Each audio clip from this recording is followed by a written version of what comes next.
오늘 배울 내용은 이 창조도시에 대해서 세 가지 학자들의 이론적 접근이 있는데 그 세 가지 이론들의 초점 그리고 창조도시에 해당되는 도시의 유형을 어떻게 달리 파악하고 있는가를 보도록 하겠습니다. 그래서 순서는 플로리다의 창조계급 초점의 창조도시 이론을 먼저 배우고 그다음에 랜드리, 이 사람 또 영국 사람이거든요. 그래서 영국 사람의 창조문화 초점의 창조도시 접근, 그리고 사사키라는 일본 사람의 창조산업 초점의 접근을 배우면서 세 가지 관점이 어떻게 다른가를 이해하도록 하겠습니다. 우선적으로 이 세 학자의 견해뿐만 아니라 그 학자들이 살고 있는 나라, 그 나라의 도시들의 특성들이 사실은 이 창조도시 세 가지 이론에 각각 반영되고 있다, 이렇게 말할 수 있는데요. 플로리다 같은 경우는 창조 계급을 유인할 수 있는 도시가 돼야 된다. 즉 그 도시의 창조적인 계급, 어떤 창조적 계급이라면 고급 인재라고 말할 수 있겠죠. 그래서 학력도 높고 좀 생산성도 높은 이런 사람들이 이주해서 살기에 전혀 불편함이 없는, 지난주에 얘기했던 삼터, 놀이터, 일터뿐만 아니라 이런 어떤 사람들이 살 수 있는 창조성을 강조하는 거고, 그렇기 때문에 이 창조 계급이 잘 살 수 있는 어떤 경제적인 기반, 그래서 테크놀로지뿐만 아니라 좀 이따 얘기겠지만 탤런트, 문화적인 축제, 울산도 이제 내일부터 처용문화제, 무슨 산악영화제 이런 거 하잖아요. 이런 축제하고 또 여러 가지 공연이라든지 그런 식의 문화시설, 또 하나는 톨러런스라는 이제 개방성, 관용성, 이런 것들이 이제 경제하고 관련해서 얘기가 되는데 이따 배우면 다시 나오겠지만 이런 경우는 이미 어느 정도 기반을 갖고 일터는 확립되어 있는데 더 성장하기 위해서는 이제 삶의 터, 삶의 질, 어떤 교육 환경, 생태 환경, 또 거주 환경 이런 것들을 확충하면서 공원이나 문화적인 소프트웨어, 하드웨어 이런 것들을 추구하는 성장 도시를 주된 관점으로 이 경제 우선의 창조계급 초점의 이론이 이루어진다고 말씀드릴 수 있겠습니다. 그다음에 랜드리는 이 영국 사람이면서 상당히 플로리다하고 대조적인 얘기를 하고 있는데 이때 창조적인 환경이라는 것은 무슨 자연 환경은 아니고 우리가 보통 인간 행동과 사회 환경 할 때 그런 사회적 환경이라고 이해하시면 되겠습니다. 인공 환경 그랬잖아요. 그래서 어떤 도시의 또 공원 같은 경우도 인공적인 환경이지만 자연 환경을 더 문화적으로 여가 활용해서 쾌적하게 조성하는 것처럼 이 경우는 어떤 사람들을 끌어들이는 것보다는 그 자체의 도시의 창조적인 어떤 소프트웨어나 하드웨어적인 환경에 초점을 두는 접근이고, 여기서 왜 문화 우선이라고 얘기하냐면 아무래도 이제 낙후 도시, 예를 든다면 영국 같은 경우 혹시 풀 몬티라는 영화 본 사람 없나요? 이게 좀 옛날 영화긴 한데 이 영화의 배경이 셰필드라는 옛날에 잘 나가던 철강 도시가 있었어요. 영국에. 우리나라 포항 같은 도시인데 여러분들도 이해하듯이 한국, 일본 이런 나라들이 제철 산업에 뛰어들기 전에는 당연히 영국이 산업혁명 발상지니까 제철, 조선, 자동차 이런 게 제일 잘 나갔겠죠. 근데 이게 해가 지나면서 이따가 탈산업화 이런 데도 다시 나오는 거긴 하지만 동아시아에게 경쟁력을 뺏기니까 셰필드의 공장들, 제철소들이 문을 닫으면서 셰필드 노동자, 제철소 노동자들이 실직을 한 거예요. 그래서 풀몬티가 뭐냐면 이 실업자 아저씨들이 그 말하자면 요즘 K-팝 이런 아이돌은 아닌데 무슨 누드 댄서 그룹을 조직해갖고 이게 좀 서글픈 얘기죠. 남자들이 누드 댄서인데 누가 보러 오겠어요. 근데 워낙 먹고 살기 어려우니까 이혼도 당하고 그래서 돌아다니면서 영화에 그런 내용이 나오는데 그런 식으로 경쟁력을 잃은 낙후 도시, 그러니까 제조업으로 더 이상 고용도 창출을 못하고 소득을 창출 못하는 나라 도시일 경우는 이제는 문화적으로 갈 수밖에 없잖아요. 그래서 실제로 창조도시 사례를 보면 울산의 이 SK처럼 옛날에 석유 산업이 잘 나가던 도시도 있거든, 유럽에. 근데 다 정유 석유화학이 아시아로 뺏기니까 그런데 석유 저장했던 저유 시설 있잖아요. 울산도 보면 SK의 그런 저유소 그런 게 많이 있는데 이런 거 할 일이 없으니까 거기에 징박아서 도심 산악 훈련하는 거 있지. 그래서 무슨 에베레스트 원정 가는 사람들이 다른 데 갈 데 없으면 그런 낙후 도시 와서 산업 훈련해라 이런 식으로 그러니까 어떻게 보면 좀 서글픈 거지. 옛날에 공장 쓸모가 없다 보니까 그걸 어떻게 문화적으로 재생하는 거지. 재생 그야말로 재활용 그런 차원에서 창조적인 환경을 만들어서 아까 말한 그 버려진 저유 시설의 징바가 산악 클라이밍 시설로 한다든지 뭐 제철소 문 닫으면 거기를 공연장으로 만들어서 그런 사례가 우리나라 좀 있는데 울산은 별로 없지만 울산은 아직 문 닫은 공장이 많지 않으니까 부산 같은 데 보면 무슨 사상구의 신발 공장이었는데 공장은 문 닫으니까 거기에 무슨 미술가들 작업실로 만들어서 거기서 전시회도 하고 뭐 이런 식의 사례가 우리나라도 좀 있어요. 그런 게 이제 약간 이 창조 환경을 새로 만드는 거지. 그래서 문화적인 초점을 갖고 이 경우는 아까 말한 플로리다는 성장 도시에 더 잘 나가기 위해서 이제 더 고급 인재를 끌어들여서 어떻게 경제도 활성화시키고 세금도 더 걷어서 더 투자를 하자 이런 관점인데 반해서 여기는 아주 막다른 골목에 이제 낙후 도시 더 이상 먹고 살기 어렵지만 그래도 굶어 죽을 수는 없으니까. 그래서 지난주에 한평에 나비 축제 얘기했듯이 한평은 도시는 아니지만 뭐 전라도 한 시골인데 자연화할 것도 없고 축제할 것도 없고 무슨 관광지도 별로 없다 보니까 어느 도시 어느 지역이나 다 있는 나비를 갖고 이걸 갖고 창조 환경을 만드는 거죠. 그야말로 창조적으로.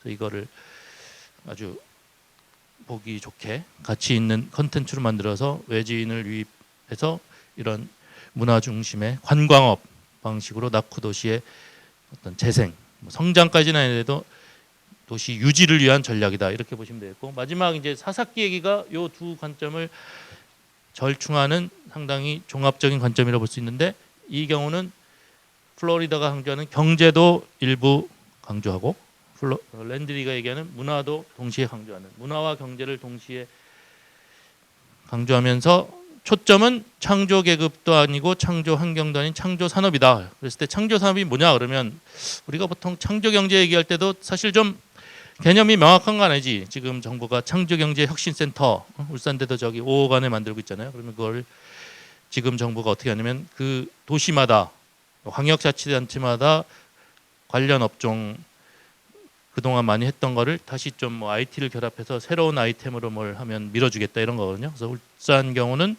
현대중공업이 이 울산대 창조경제혁신센터의 주된 이제 담당 대기업인데 요즘 조선업이 좀 안 되다 보니까 다른 데보다 좀 안 되고는 있죠. 부산 같은 경우는 롯데그룹, 뭐 롯데가 이렇게 대기업을 그 도시하고 연결해서 창조적으로 하라 뭐 이런 건데 사실 창조 산업 이래도 문화적인 창조 산업도 있을 수 있고 여가 관련 또 제조업도 창조적인 기술로 하면 창조 산업일 수 있기 때문에 이때 사사키의 창조 산업은 경제적인 초점, 문화적 초점 다 포함한 상당히 폭넓은 개념이다 이렇게 보시면 되겠습니다. 그래서 복지도 얘기하고 생태 환경을 이용해서 새로운 예를 들어 요즘 뭐 미세먼지가 많다. 뭐 이걸 어떻게 없앨 것인가. 그리고 기후 변화, 지구를 뜨겁게 하는 CO2를 줄이는 거. 이것도 어떻게 보면 창조적인 산업인 거죠. 그래서 상당히 포괄적으로 보고 있습니다. 그랬을 때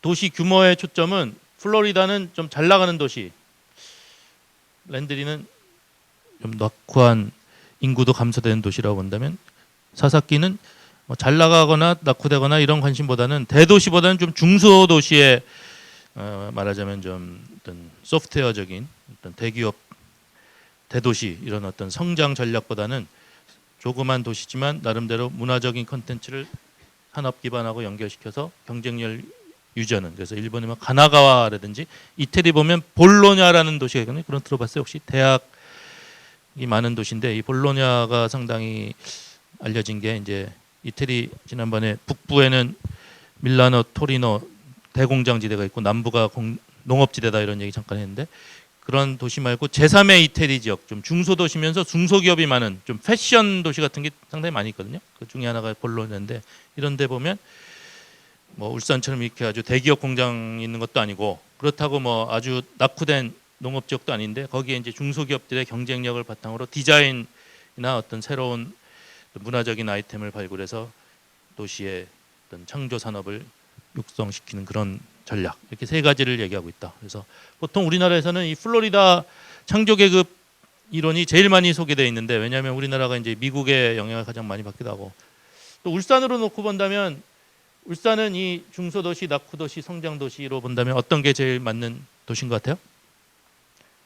성장이잖아요. 그러니까 좀 잘 나가는 부자 도시니까 울산의 관점에서 보면 좀 플로리다 얘기가 뭐 나름대로 설득력은 있는데 그렇다고 해서 지금 울산에 지난 그저께도 울산의 문화관광 축제 발표도 했지만 문화가 워낙 좀 열악하니까 꼭 낙후 도시만 이런 문화 창조 환경 이런 걸 하라는 법도 없기 때문에 랜드리 얘기도 좀 들어봐야 되고 또 사사키라는 사람이 사실은 이 세 사람의 그 창조 도시 이론의 그 발전 단계랄까 그 역사를 보면 사사키라는 사람이 제일 먼저 얘기했어요. 그래서 어떻게 보면 일본 사람이면서도 이 창조 도시 개념을 제일 먼저 만든 사람이라고 볼 수 있는데 그렇기 때문에 또 일본이 또 우리나라와 또 유사한 면들이 많이 있기 때문에 창조 산업 울산이 중소도시는 아니지만 어차피 대기업의 산업적 경쟁력이 있는 데다가 그러니까 지금 뭐 조선업부터 차차 좀 제조업의 위기가 드러나고 있는 시점이기 때문에 갑자기 뭐 제조업 이제는 그만하고 관광,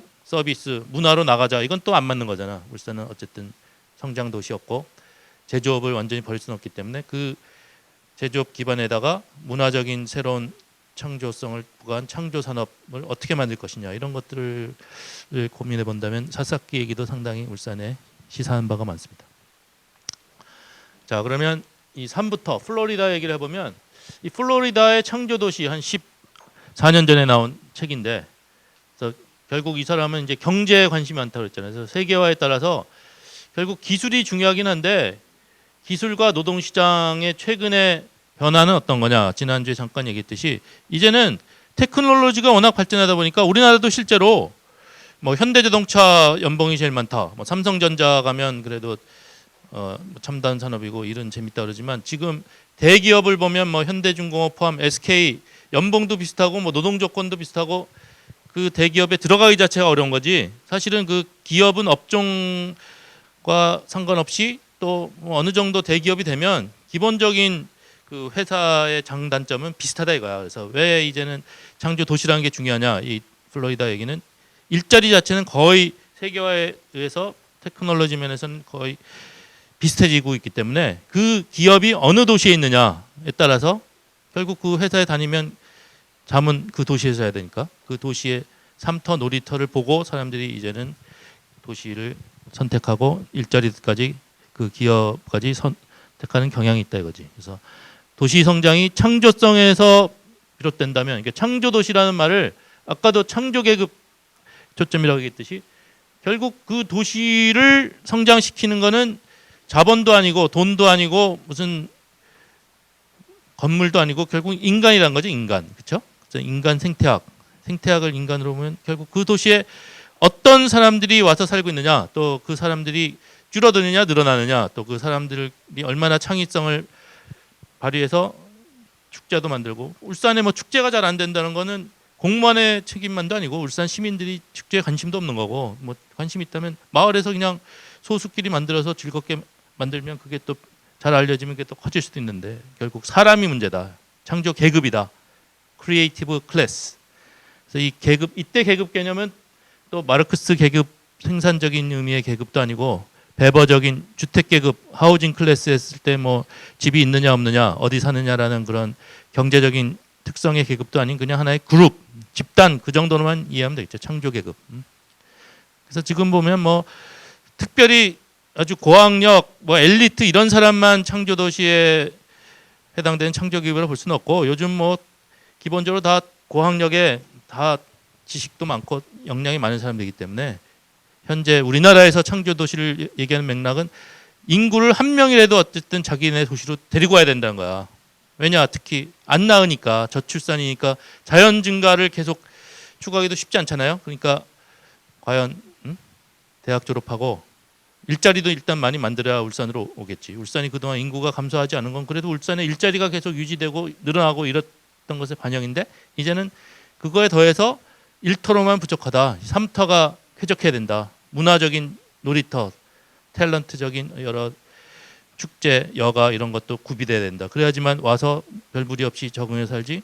일자리 때문에 울산에 왔어도 예를 들어 주거 환경 별로 안 좋고 공기 나쁘고 문화적인 여가 프로그램 이런 거 없으면 뭐 부산 가서 출퇴근 안 되는지 이럴 수 있는 거 아니에요. 근데 어쨌든 직장은 울산이라도 잠은 경주나 부산 가서 살면 일단은 그 거주지는 울산이 아닌 다른 데로 바뀌는 거니까 별로 안 좋은 거지. 그래서 울산에서 1뿐만 아니라 3, 여가 이게 다 완결될 수 있도록 3터 놀이터를 강조한다는 거죠. 그래서 창조 계급이 제일 중요한데 결국 이 창조 계급이 그 도시의 성장을 이끄는 창조 도시의 주체가 되기 위해서는 그 도시가 창조 계급이 원하는 것, 창조 계급이 일뿐만 아니라 집에서 잠잘 때도 편안히 자야 되고 여가를 잘 활용해서 주말에 잘 놀 수 있고. 울산 같은 경우는 주말에 놀 만한 데가 어디 있어요? 대부분 울산 사람들 주말에 뭐 보문단 지나가고 그러지 않나? 물론 영남 알프스가 있기 때문에 등산 가고 좋긴 한데 이런 게 중요한 거야. 주말에 또 뭐 주말에는 뭐 다른 근교 다른 도시 놀러 갈 수도 있지만 나름대로 여가와 휴식 이런 걸 할 수 있는 그런 게 필요하고 그들이 원하는 게 이 사람이 특히 강조하는 게 관용성, 개방성. 그래서 지난주에도 어떤 너무 동질적인 것보다는 이질적인 요소들이 모여서 서로 이해하고 또 개방적인 자세로 새로운 창조 계급이 울산에 유입했을 때 너무 기존 사람들이 동질적이면 폐쇄적이어서 배척할 수도 있는데 잘 융화될 수 있도록 관용, 개방적인 분위기가 중요하다 이렇게 말할 수 있겠습니다. 그래서 플로리다의 관심은 창조 도시 하려면 창조 계급이 와서 일하는 거는 기본이고 살기에 편하고 여가 문화를 즐기기에도 즐거운 이런 게 돼야 된다는 얘기죠. 그래서 지금 얘기한 3T라고 얘기하면 창조 도시의 세 가지 요건, T로 시작되는 세 가지. 테크놀로지는 기술이죠. 탤런트는 재능, 문화적인 걸 의미하는 거지. 또 아까 말한 관용성, 이게 톨러런스. 울산으로 보면 이 3T 중에 제일 잘 돼 있는 T는 뭐예요? 테크놀로지지. 울산만큼 이렇게 자동차 첨단 기술, 뭐 석유화학도 나름 뭐 기술이 높은 거고. 그 다음 제일 안 돼 있는 거 탤런트야 톨러런스야. 톨러런스도 테크놀로지만큼 잘 돼 있는 건 아니더라도 울산은 외지인이 많다. 이게 이제 어떻게 보면 예전에는 울산을 단합을 못 시키는 울산이 축제가 안 되는 것도 내가 울산 시민이라는 애착심이 별로 없으면 뭐 축제하든 뭐하든 예를 든다면 이런 거야. 지금 퇴직자 베이비붐 세대 조사 발표도 있겠지만 여러분들 부모님 중에도 현대중공업, 현대자동차 일자리가 있으니까 외지에서 이제 일하러 온 사람들 있잖아. 근데 이 사람들이 내가 퇴직하면 예를 들어 난 고향 가서 살겠다 이렇게 생각할 수 있겠지. 아니면 울산은 돈 벌러만 왔으니까 이건 돈 벌 때만 어쩔 수 없이 살고 뭐 퇴직하면 근교 전원주택으로 가겠다 이런 마인드를 갖고 있으면 뭐 울산에 살 때 그냥 돈만 벌면 되지 무슨 울산에 공기가 안 좋다 뭐 울산에 어떤 문제가 있다 이거 별로 관심이 없겠죠. 정주의식이 없는 거야. 근데 실제로 오면 고향에 돌아가겠다고 생각한 사람도 퇴직을 해도 울산에 사는 경우가 꽤 많다거든요. 그 이유는 내가 노후에 돌아오고 싶어도 요즘 보면 뭐 애들 결혼도 늦게 하지, 그렇지? 또 애 낳으면 손자도 봐줘야 되지. 그래서 실제로는 울산에 남는 사람이 많다 하더라도 중요한 건 이제 마인드가 울산은 내 제2의 고향이다. 내가 여기서 죽을 때까지 살겠다. 이런 게 없다 보면 그냥 축제에도 관심 없고. 그러니까 이제 너무 외진이 많아서 옛날에는 이제 모래알이라고 그럴까? 울산의 어떤 애양심이 적다 이런 식으로 부정적인 요소로 많이 얘기했는데 이 플로리다의 관점에서 보면 이거는 오히려 장점이다. 관용적일 수 있다. 대구 얘기했네. 대구하고 비교해보면 대구는 상당히 동질적인 도시거든. 그러니까 대구가 울산보다 인구가 높은데 대구의 외진을 보더라도 대부분 그 경상북도 주변에 뭐 고령, 성주 물론 뭐 멀리서 온 사람이 간혹 있겠지만 이 근교 농촌에서 왔기 때문에 아주 공동체성이 강한 거지. 근데 이제 그것 자체도 나쁜 건 아니죠. 이따 비판 점에도 나오는데 그렇게 되니까 예를 들어서 울산에도 주리원 백화점이라는 거 들어봤어요? 옛날에 있다가 지금 현대백화점으로 바뀌었는데 부산에도 무슨 세원백화점, 향토백화점이 옛날에는 다 있었는데 한 10년 전부터 이게 다 롯데 신세계로 흡수 합병되거든. 그만큼 이제 토착 자본이 취약해지는 건데 대구에는 대구백화점이라는 아직까지 그 향토백화점이 막강하고 뭐 대구은행, 뭐 울산에도 경남은행 있지만 이런 거보다 훨씬 더 이게 잘 돌아간다거든요. 그거는 이제 그만큼 대구 사람들이 자기네 도시의 백화점 브랜드, 뭐 자기네 은행 이런 걸 상당히 아끼고 도와주고 이런다는 거지. 근데 이게 좋은 면도 있고 나쁜 면도 있는 게, 좋은 면이라면 대구에 이거 상당히 여담인데, 이게 괜히 인터넷 광해 공개에 나왔을 때 대구 시민한테 비판받을지 모르는 얘기인데, 이 육두품 알죠? 삼국시대 육두품에 성골하고 진골을 어떻게 나누냐면, 성골은 경북고라고 이제 그 어느 도시나 다 좋은 고등학교가 있잖아요. 울산의 옛날 학성고처럼 경북고를 나오고 경북대를 나와야 성골이야, 성골. 진골은 성골 미치지. 진골은 뭐냐면 경북고는 나왔는데 뭐 서울에 이제 좀 좋은데 뭐 스카이 같은데 갔다가 이제 다시 대구로 온 사람, 무슨 의대 나오면 뭐 병원 개업하러 대구로 다시 올 거 아니야, 서울에서. 아니면 변호사하러 온 사람. 근데 이제 대구 사람 보기에는 이게 좀 농담 같지만 그래도 대학에 경북대를 나와서 계속 대구를 지킨 사람, 이 사람은 그야말로 진짜 대구를 사랑하는 참된 성골이고, 잠실에도 서울 갔다 오면 약간의 충성도에 차이가 있다, 떨어진다. 이거 좀 농담인데 이제 그 정도로까지 상당히 이게 동질적이기 때문에 이게 또 농담인데, 울산 사람들 울산대 좀 우습게 알잖아요. 울산대도 상당히 좋은 대학이고, 저기 전광판 못 봤어? 국내 10위, 아시아 뭐 52위인가? 진짜 좋은 대학이잖아요. 근데 대구의 경북대가, 실제 경북대도 이제 수도권에 비해 밀리는데 나름대로 대구 사람들이 경북대를 이렇게 우대하고 좋은 대학으로 생각하니까 국립대 중에, 지방 국립대 중에 그래도 좀 퀄리티를 유지한 데거든요. 그러니까 부산대보다 어떻게 보면 몇몇 과는 경북대가 좋다 할 정도로, 그게 나름대로 이제 내가 볼 때는 어떤 생활의 지혜야. 그러니까 너무 수도권이 발전되는데 대구는 경제적으로 계속 위축은 되지만, 그런 식으로 대구 시민이 나름대로 대구의 경제나 어떤 지위를 유지하려고 노력하면 외지에 비해서 어쨌든 남들이 어떻게 생각하든 대구 안에서는 그 나름대로 이게 생존 논리가 전개되는 거죠. 그래서 좋은데 외지인이 와서 적응하기에는 오히려 너무 똘똘 뭉치는 게, 만약 뭐 울산 사람이 대구 가 산다, 좀 어려울 수 있다는 거지. 워낙 이미 그 상부상조의 메커니즘이 작동되고 있기 때문에 외부에서 끼어들기 어려운데, 울산은 안 그렇다는 거예요. 그래서 울산을 보통 기회의 땅 그랬잖아. 그래도 경제도 잘 돌아가고 성장도 되고, 또 외지인이 왔을 때 잘 적응돼서 지난번 얘기했던 무슨 봉사단체 이런 데 가입해서 새로 다른 도시 출신이라도 서로 융합돼서 관용적이고 개방적으로 잘 이끌면, 이게 옛날에는 좀 애착심이 없다, 애양심 없다, 부정적인 요소였는데 플로리다의 관점에서는 톨러런스, 좋게 볼 수 있다는 거죠. 그래서 울산은 테크놀로지 톨러런스는 좋은데 이 탤런트만 좀 잘 구비하면 상당히 창조 도시로, 그야말로 따뜻하고 품격 있는 지금의 구호에 걸맞는 도시가 될 수 있다는 거죠. 그래서 탤런트, 문화와 함께 기술, 또 이질적 요소에 대한 개방성과 관용성, 이 세 가지가 창조 계급을 그 도시로 유인했을 때 별 문제 없이 살고 인구도 증가시키고 창조 도시로 발전시키게 할 요건이다, 이렇게 말하는 거죠. 특히 플로리다가 강조하는 건 이 관용이다, 관용, 톨러런스. 그래서 지난번에도 여담으로 얘기했는데 내일부터는 처용 문화재 있잖아요. 처용에 이미 용자, 용서할 때 용, 관용이거든요. 또 처용 자체가 아라비아 사람 같이 생기고, 이런 걸 잘 스토리텔링, 스토리 메이킹을 잘 해갖고 울산이 이 세계적인, 실제로 자동차의 세계적 생산 기지 아니야. 뭐 이런 것과 함께 문화적으로도 이 글로벌한 뭐 경쟁력이 있다, 이런 걸 잘 홍보하고 만들면 울산은 상당히 앞으로도 유망한 도시다. 그래서 성장 도시고 경제를 바탕으로 창조 계급을 더 유인할 수 있는 도시다, 이렇게 말할 수 있겠죠.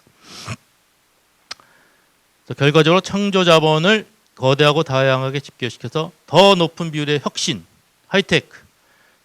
최종적인 관심은 아까 그 세 가지 이론 비교에도 나왔듯이 경제적인 그 지속적인 성장, 그 도시의 경제 성장, 그리고 창조 계급을 통한 새로운 시너지 효과. 그래서 창조 계급이 편하게 도시를 만들어서 창조 계급이 오면 그 다음부터는 창조 계급이 알아서, 워낙 엘리트니까 그 도시를 창조적으로 만들 역량이 된다, 이런 논리라는 거죠. 근데 비판을 해보면 1번. 자, 잘 나가는 도시, 울산처럼 그래도 부자 도시. 울산이 부자 도시란 말 들으면 어때요? 자랑스러워요? 울산은 부자 도시인데 나는 빈민이다. 이러면 좀 자괴감이 들 것 같은데. 근데 대부분 여러분들 다 부자인가요?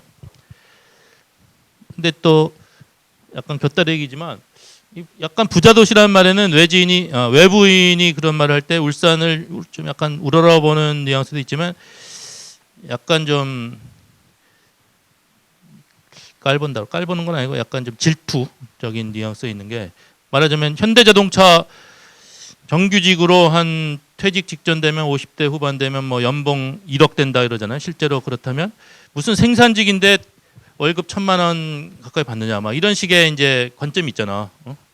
근데 이것도 보면 사실 뭐 현대자동차가 그 정도 되니까, 물론 이 노동조합이 열심히 투쟁한 결과 계속 올라서 그렇겠지만, 그렇게 생산직한테 연봉 1억을 주더라도 서울시 강남구의 한국전력 그 본사를 사고도 돈이 남을 정도로 그렇게 경쟁력을 유지하기 때문에, 어쨌든 이 창조도시의 핵심은 테크놀로지가 제일 중요한 거는 맞죠.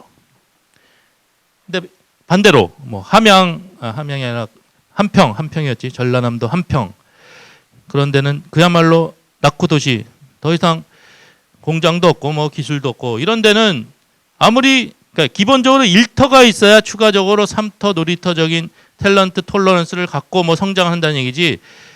아까 랜들이 말한 낙후도시 같은 경우는 창조계급이 1차적으로 올 일터 자체가 없으면 3터 놀이터 해봤자 일자리가 없으니까 도시가 창조도시가 될 수 없다는 거지. 그래서 낙후도시한테는 상당히 허황된 비현실적인 얘기다. 그래서 오히려 불평등을 고착화시킬 수 있다. 그럼 잘 나가는 도시는 계속 잘 나가죠. 그러니까 미국은 워낙 땅덩어리가 넓기 때문에 뭐 뉴욕에는 증권,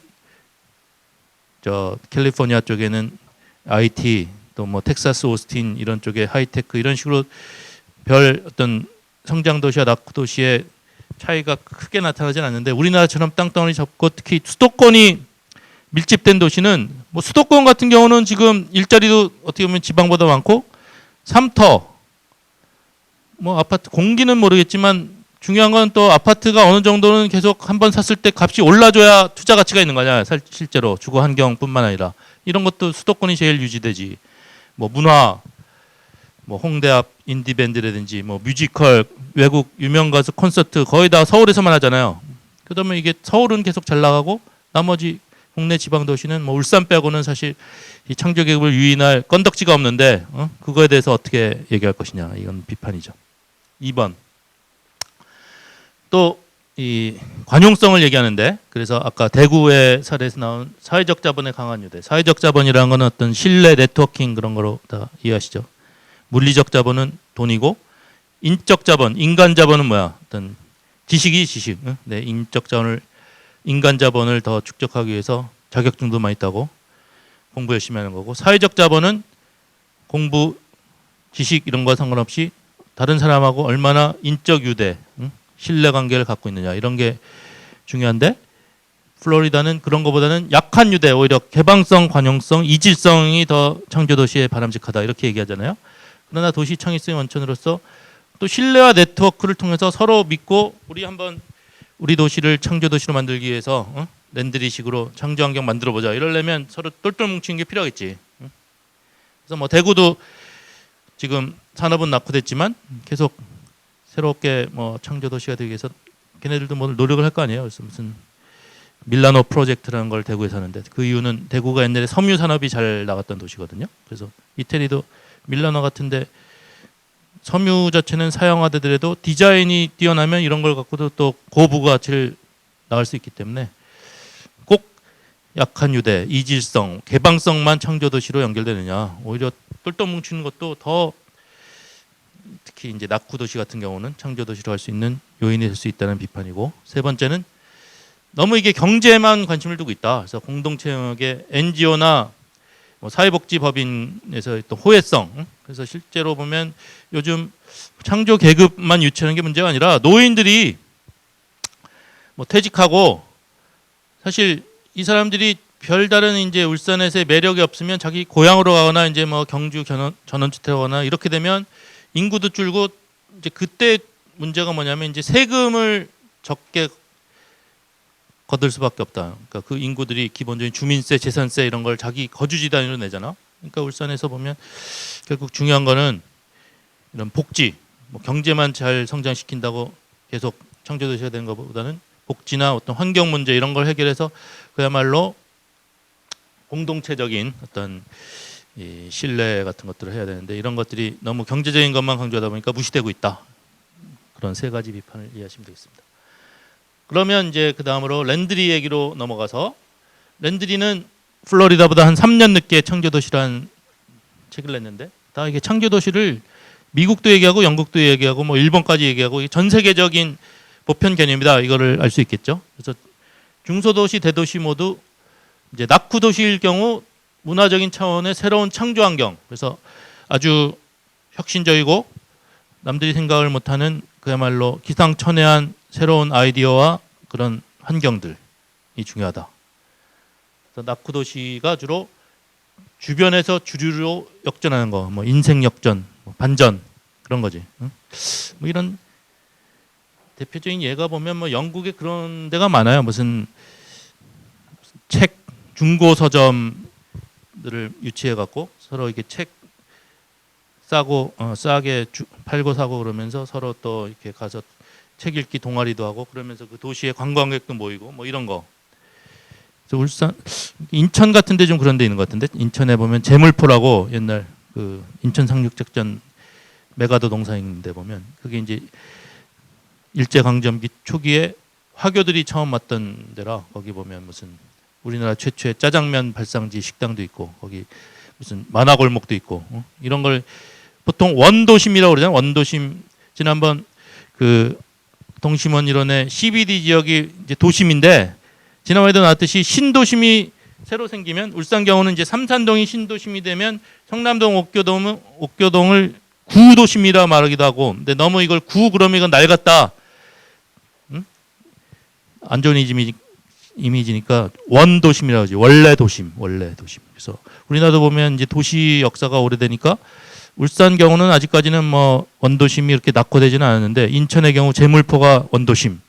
뭐 부산도 이제 놀러 가 보면 그 자갈치 시장 있는데 있죠. 국제시장 있는데 그게 옛날에는 6.25 때 도심인데 이제는 좀 부산도 커지니까 해운대 같은 게 신도심이 되고 옛날 도심은 아무래도 상대적으로 발전이 지체되잖아. 그러니까 이런 도시를 어떻게 다시 활성화시키느냐, 재생시키느냐 이런 전략으로 이런 창조도시 꼭 이게 어떤 낙후 도시뿐만 아니라 도시 안에 낙후 지역에 활력을 불어일으키는 전략으로 랜드리 문화 초점의 창조 환경론이 유의미하다. 그래서 지난번에 얘기했던 그 감천문화마을이라고 얘기했었죠. 부산에 원래 산동네 그냥 피난민 모여서 아주 열악하게 살던 동네일 뿐인데 거기 막 벽화칠하고 좀 정비해서 한국의 마추픽추래나 뭐 이런 식으로 스토리텔링하고 이런 식으로 새로운 이미지의 변화, 아이디어 발굴 이렇게 나가는 게 랜드리 이론이다. 그래서 랜드리는 협동적 환경 문제를 다루는 대신에 창조적 인프라를 어떻게 구축할 것인가.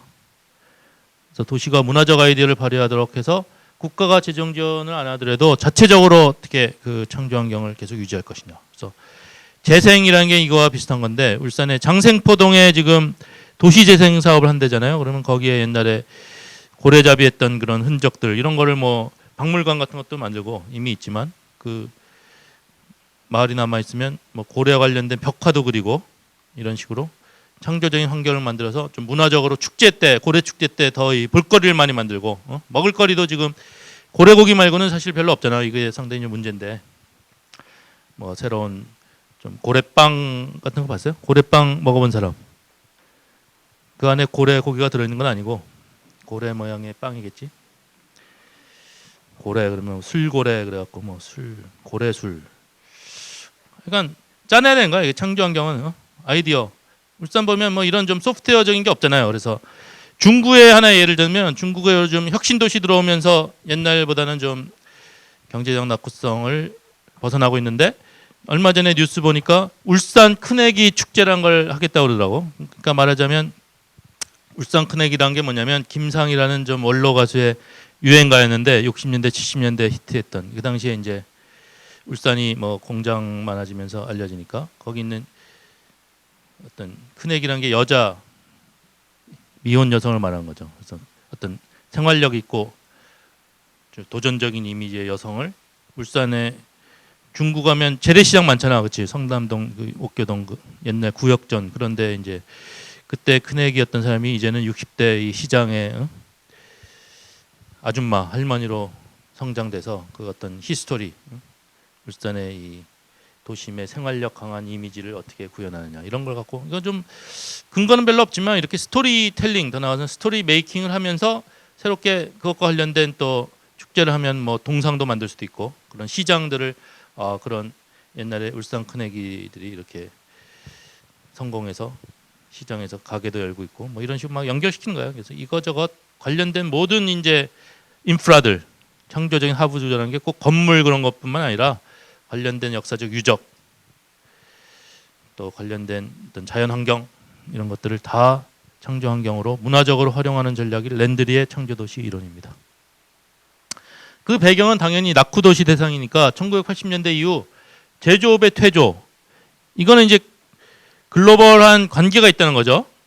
한 나라 안에서도 잘 나가던 제조업 도시가 망하고 다른 도시로 갈 수도 있지만 전 세계적으로도 19세기까지 유럽을 중심으로 제조업이 발전했다가 20세기 일본으로 먼저 왔다가 그 다음에 한국 잠깐 거쳤다가 21세기는 이제는 중국으로 넘어가고 있잖아. 이 제조업의 중심 역할이.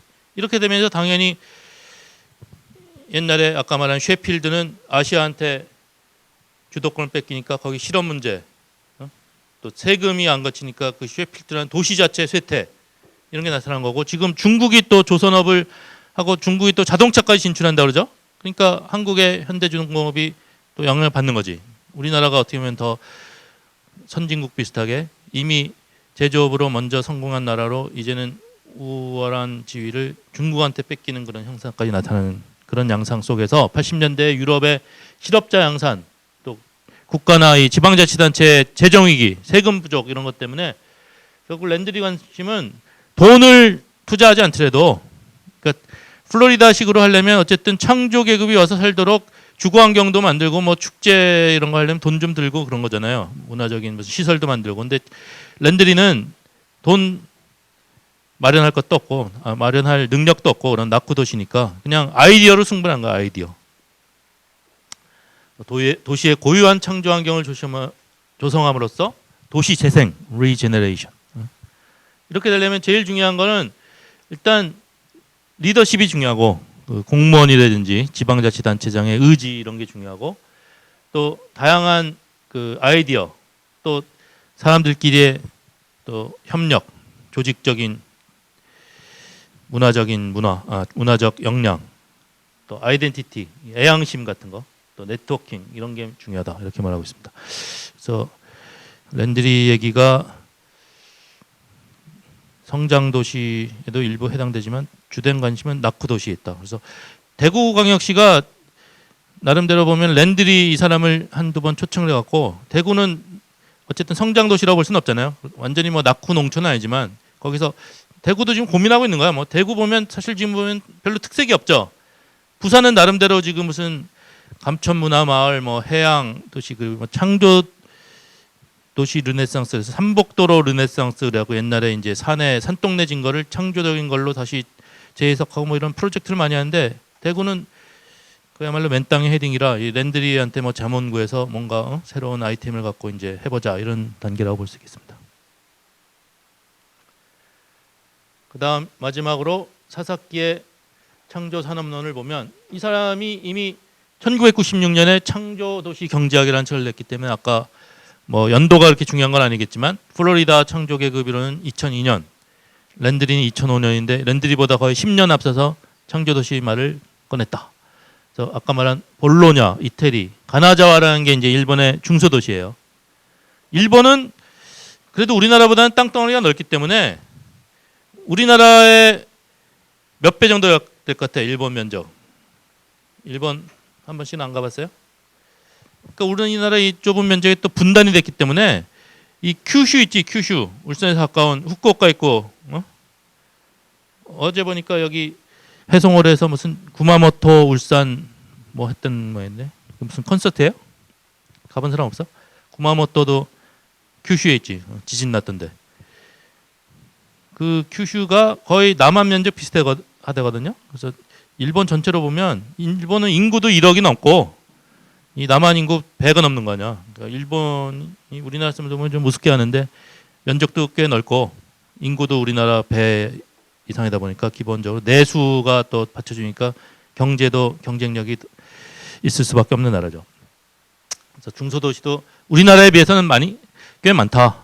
내발적 발전이라는 거는 우리나라 보면 계속 수출 주도형 아니야. 울산도 결국 성장 도시가 된 거는 자동차 수출에서 외부적인 무역에 의한 이윤으로 성장한 데 반해서 내발적인 자기네 나라의 이제 내수 위주의 그 중소도시 발전 케이스가 많기 때문에 이제 가나자와 같은데 이태리 볼로냐 같은 데를 중심으로 창조 산업을 유치해서 문화와 경제를 어떻게 융합시킬 것인가를 강조한다는 거죠. 또 복지와 환경도 고려한다. 그래서 플로리다 같은 경우는 경제만 얘기하지 아까 말했듯이 뭐 호혜성, 복지 이런 거 별로 관심이 없다고 그랬죠. 또 랜드리 같은 경우도 창조 환경을 얘기하지만 무슨 생태 환경 이런 것보다는 문화적인 새로운 축제라든지 이벤트라든지 뭐 새로운 시설물, 하부 구조 이런 것만 주로 강조하는 데 반해서 가나자 사사키라는 사람은 명시적으로 복지도 창조 산업이 될 수 있다. 또 새로운 환경 문제에 대응하는 어떤 생태적인 아이템 이런 것도 창조 산업으로 같이 강조한다. 그래서 창조 도시는 문화와 산업의 창조성이 풍부하고 탈대량 생산이라는 것은 이제 중소도시를 중심으로 얘기한다는 거 아니야. 그래서 이제는 산업 구조 자체가 대량 생산, 대량 소비의 단계를 넘어섰다. 이런 얘기 많이 들었죠. 이제는 뭐 기계로 많이 찍어낸다고 많이 팔리는 게 아니잖아요. 그래서 다품종 소량 생산, 유연적 생산 체제. 이거 다음에 그 노동시장 변화할 때 좀 얘기할 텐데 지금 대량 생산 시대가 아니기 때문에 옛날에 자동차를 보더라도 옛날엔 뭐 포니, 엑셀 같은 브랜드로 막 값싸게만 대량으로 만들면 그냥 우리나라 자동차 싸니까 외국에 수출도 되고 그런 거였는데 이제는 보면 뭐 자동차만 해도 모델이 많잖아요. 다품종으로 해서 제품 수명의 주기도 짧아지고 그런 상황을 고려해 볼 때는 대기업, 대량 생산, 대도시 이런 거보다는 다품종 소량의 어떤 유연한 생산, 유연한 경제. 그 대표적인 게 이제 볼로냐 얘기가 나와서 그런데 이태리의 주력 산업이 뭐 여러 가지 있지만 패션이죠, 패션. 뭐 명품들 보면 대체로 이태리 디자이너 이름 붙인 거 많죠. 그래서 무슨 베네똥, 뭐 베네똥이 명품은 아니지만 이런 데서 어떻게 생산이 이루어지나 보면은 중요한 거는 옷에서는 디자이너의 이제 명품 그 아주 편리하고 멋있는 그런 디자인 특성일 뿐이지 그 다음에는 생산은 막 전 세계에 하청을 두고 디자이너가 이태리에서 잘 만든 거를 전 세계에서 동시에 이제 생산해서 팔고 또 사람들의 유행과 기호가 바뀌면 다시 또 디자이너가 그때 디자인을 빨리빨리 해서 유연하게 사람들의 기호에 대처하는 거 이런 게 이제 이태리의 의류업 그 중소기업이면서 또 중소도시에서 경쟁력을 유지하는 그런 유연한 경제 시스템의 예라고 말할 수 있겠습니다. 또 환경 문제, 또 복지 문제 이런 것까지 창조적으로 해결할 수 있는 하여간 중소도시 중심으로 복지, 환경, 어떤 경제적인 유연한 생산 방식 이런 것까지 포함한 다양한 노력들, 창조 산업의 육성을 강조하는 이론이다 이렇게 보시면 되겠습니다. 볼로냐 같은 경우는 제3의 이태리 아까 얘기했죠. 원래 제1 이태리는 밀라노 또는 토리노라는 데가 이태리도 피아트라고 들어왔어. 자동차 브랜드가 보면 지금 현대가 세계에서 5등 정도 판매량이 했는데 최근에 중국한테 밀려서 6등이 됐다고 그러던데. 그래서 5대 메이커 그러면 제네럴 모터스도 있고 독일 차가 많죠. 뭐 폭스바겐 또 프랑스 르노 삼성 있잖아. 르노도 상당히 큰 회사고 피아트가 옛날엔 컸는데 요즘은 좀 밀리고 있지만 이태리도 토리노 같은 데는 아주 대량 생산 그런 대도시 위주의 제1 이태리였다면 제2 이태리는 남부 농촌 지역 소외 지역이라고 했지. 제3 이태리가 바로 이제 중소기업들이 밀집된 제3의 중소도시 지역이고, 이 경우 볼로냐는 소기업이 집적되면서 유연한 생산 방식.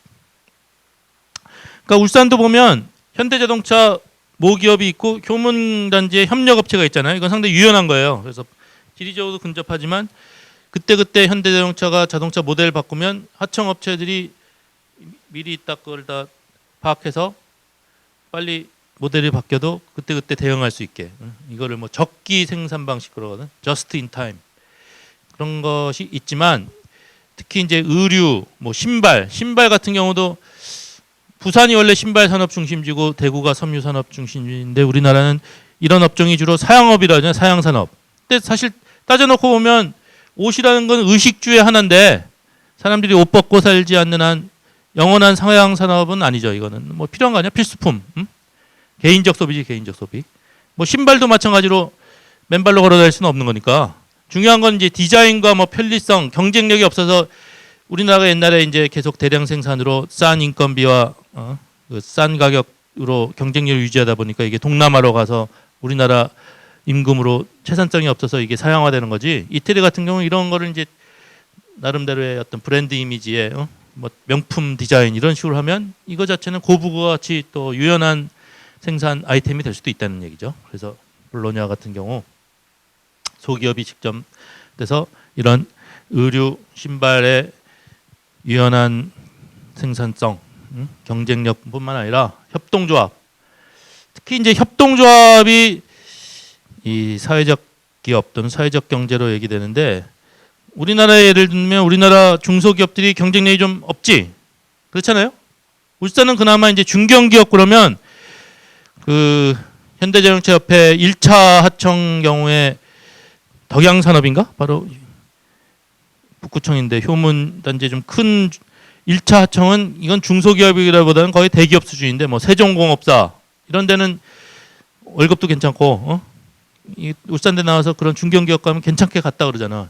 근데 이제